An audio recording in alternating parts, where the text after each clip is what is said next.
Olá, tudo bem com vocês? Espero que estejam gostando dos vídeos e estejam entendendo um pouquinho sobre a literatura. Hoje nós vamos falar do terceiro movimento da literatura portuguesa, conhecido como classicismo ou também renascimento. A gente usa o termo renascimento mais em história, e na literatura a gente acaba chamando de classicismo, mas trata-se do mesmo período, que é o período ali do contexto da Idade Moderna, a partir do século XIV, século XV, XVI, a gente já tem aí o classicismo. Só para lembrar um pouquinho esse contexto histórico, antes, lá no primeiro movimento da literatura, que nós temos também vídeo sobre isso, no trovadorismo, a gente falava que estávamos vivendo a crise do feudalismo, portanto a Idade Média. Depois da Idade Média, tivemos as grandes navegações, a centralização política, a reforma, renascimento, para culminar na Idade Moderna.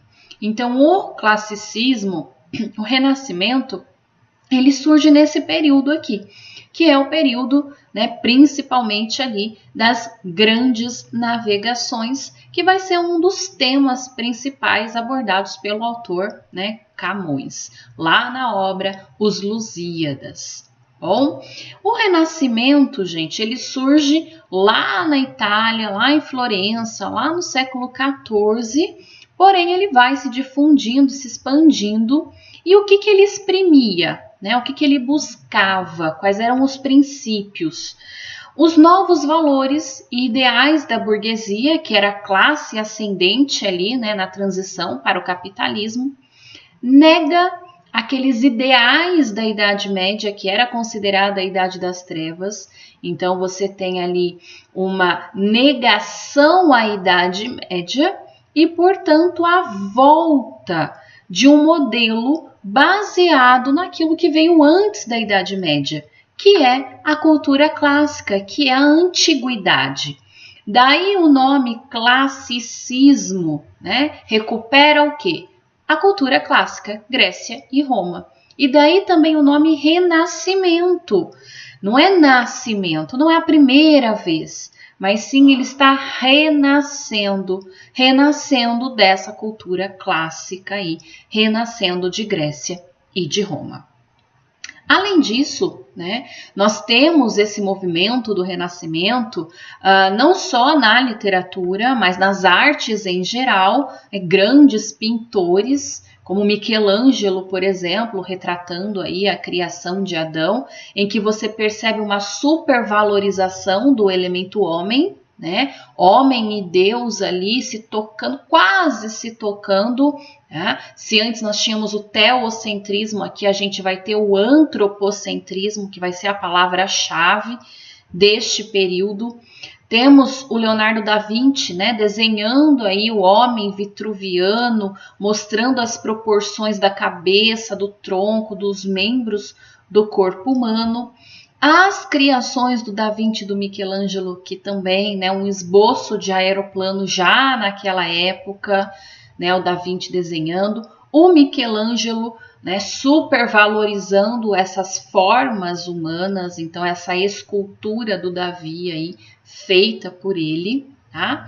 E na literatura, as características, vão ser esse antropocentrismo, portanto, uma confiança, uma supervalorização do homem, o racionalismo, ou seja, a razão, tá? Teremos poeta, no caso Camões aí, que vai falar sobre amor, mas vai tentar falar sobre o amor de uma forma racional, equilibrada, tá? O homem querendo marcar a sua presença no mundo, a influência clássica, então essa assimilação, essa influência da cultura greco-romana, greco-latina, o universalismo, as obras desse período, os temas, os poemas desse período são universais, ou seja, é o homem e o mundo sendo objetos da arte, não um país em especial, um indivíduo em específico. Então, Temas e valores como bem, verdade, perfeição, beleza, né? São temas universais. E nesse período nós teremos também, já que estamos recuperando a mitologia clássica, a gente tem, né, as divindades, os famosos deuses e deusas, ninfas da mitologia grega, romana, né, da mitologia pagã, misturada a personagens bíblicos do Antigo e do Novo Testamento. Então, coexistem ao mesmo tempo, nesse período, tanto o maravilhoso pagão, que é um termo que vocês podem encontrar, tá? Que é essa ideia da mitologia, né, da antiguidade, e o maravilhoso cristão, que são os ideais, os propósitos aí do cristianismo. Então, nós temos essas duas situações coexistindo dentro das obras do classicismo, do Renascimento. Tá bom? E a última coisa que eu queria abordar com vocês no vídeo, né, nesse primeiro vídeo aqui, nesse vídeo de introdução ao classicismo, é o termo que vocês podem se deparar aí e encontrar, que é a fase maneirista. Tá? O que vem a ser o maneirismo? É a fase de transição entre o Renascimento, o classicismo, e o Barroco, que é o próximo movimento literário. O maneirismo, ele tinha, né, como característica principal uma visão muito pessimista do mundo, um dilaceramento interior do homem. Era o homem ali angustiado, depressivo, triste, né, isolado. E o maneirismo, o interessante é que ele quebra o equilíbrio que tanto propôs o homem do classicismo, né? Aquela ideia de razão acima de tudo, de equilíbrio acima de tudo. O maneirismo não.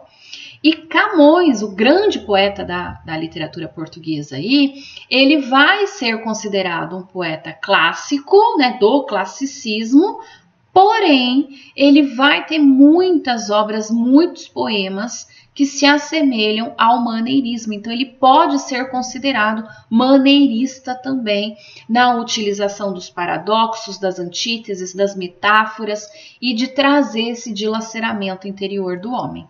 Bom, um outro grande artista que eu lembro vocês aí é o Michelangelo, né, que é um grande mestre aí do maneirismo. Então, importante a gente guardar esse termo aí, maneirismo.